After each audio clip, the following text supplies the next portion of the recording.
አንድ የአንበጣ ዝርያ የሆነ ፕሬንግ ማንቲስ የሚባል በሃይዌይ መንገድ መሃል ይቆማል። ሰውነቱንም ዝቅ አድርጎ ምላጭ የሆነ እጆቹን ወደ ላይ ያነሳል። ከፊት ለፊቱም በሰዓት 120 ኪሎ ሜትር የሚጓዝ ከባድ የጭነት መኪና እየመጣ ነው። አንበጣው ግን አልሸሸም። ይልቁንም ጥቃት ለመፈጸም አይኖቹ የመኪናው ጎማ ላይ አነጣጥረው ቆሟል። ምክንያቱም በሱ አይምሮ ውስጥ መኪናው ዝም ብሎ ሌላ ትልቅ ነፍሳት ብቻ ነበረ። አንድ ፍጹም ጥቃት ከሰነዘረ ሊያሸንፈው እንደሚችልም አስቧል። መኪናውም ደረሰ። ሊነካው እንኳን አላስፈለገውም ነበር። የመኪናው አየር ግፊት ብቻ አንበጣውን ገነጣጥሎ ጣለው። አረንጓዴ ስጋውም አስፓልቱ ላይ ተበታተነ። የተሰባበሩት ምላጮቹ መንገድ ላይ ተዘረሩ። ሹፌሩ ግን ምንም አላስተዋለም። ምንም ምላሽ አልሰጠም ነበር። ይሄ ራሳቸውን በትናንሽ ዕውቀቶች ትልቅ አድርገው ስለሚቆጥሩ ሰዎች ነው። ብዙ ሰዎች የሚያመልጣቸው ዋናው ነጥብ ይሄ ነው። አንዳንዴ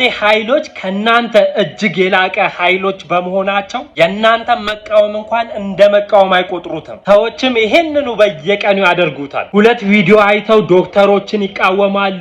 3 ገጽ አንብበው የአገርን ኢኮኖሚ የተረዱም ይመስላቸዋል። አንድ መጽሐፍም አንብበው ስለዛ ነገር በአጠቃላይ የተረዱም ይመስላቸዋል። ጥቂት መረጃ ከፍተኛ በራስ መተማመንን ይፈጥራል። ነገር ግን ያለ ጥልቀት የመጣ በራስ መተማመን በጣም አደገኛ ነው፣ ደሞም ያዋርዳል። እውነተኛው ዓለም አንተ ምን ያህል በራስ ብትተማመን ኮንፊደንስ አይገደውም። ተሞክሮ፣ ጊዜ እና ጥበብ ከቲቪተኞች ጋር አይከራከሩም፣ ይልቁንም ያጠፉታል እንጂ። ስለዚህ እናንተም ራሳችሁን ጠይቁ። ከየትኛው ወገኖች ናችሁ?